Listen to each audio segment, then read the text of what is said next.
patomboy-tomboy. Pero ang tinuod, kusog muungad og tabadidoy. Maayong adlaw kanimo DJ Sam og sa imuhang libuan ka mga viewers ug followers. Gusto pud kong mo-share sa ako ang istorya ug bag-uhay lang gid kaayo ning nahitabo sa ako. Itago na lang di ay ko sa pangalang Carlo. 30 anyos ko DJ Sam. Wa pa ko makauyab kay lagi naa pa ko'y mga responsibilidad sa pamilya nga maoy una na akong gi-priority sa karon. Sa among lugar DJ Sam na ay tomboy. Itago na lang nato siya sa pangalang Hazel. 24 anyos siya DJ Sam. Napod siya'y uyab nga babay. Kini si Hazel, lalaki gid kaayo og pamarog, pati buhok pang lalaki. Ang mga barkada pud niya lalaki pud. Basta tomboy gid siyang dako DJ Sam.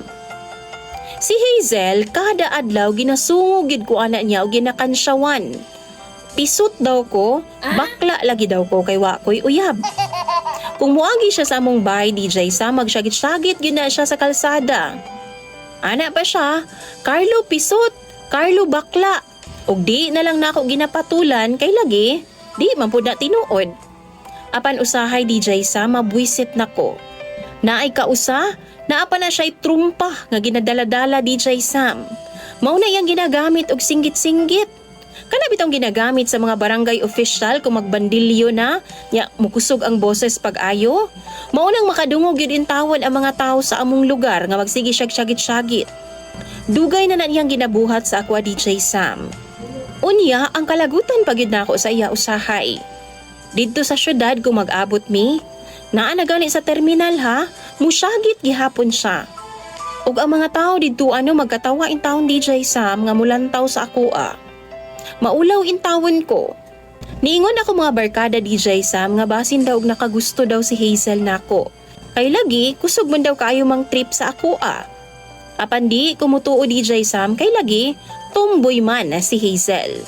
O kay baw kung babae gid ang iyahang gusto, imposible nga sa ako siya magkagusto DJ Sam. Pero dili sa pagpanghambog ha, naaman po ko hitsura. Usapod ko sa campus crush ni atong panahon nako DJ Sam. Apan kana, di lagi ko mag-uyab-uyab kay lima mi kabuok mag-igsuon DJ Sam.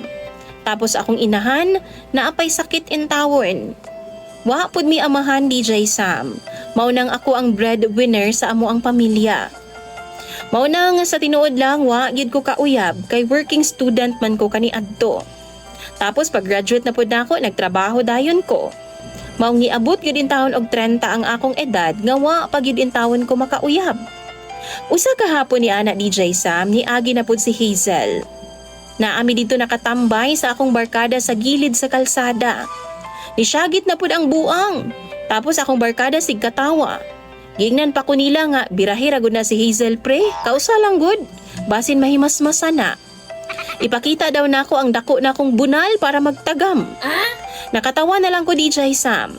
Apan sa akong hunahuna no, nakaingon ko nga, why not? Dihang niabot na ang akong 30th birthday DJ Sam.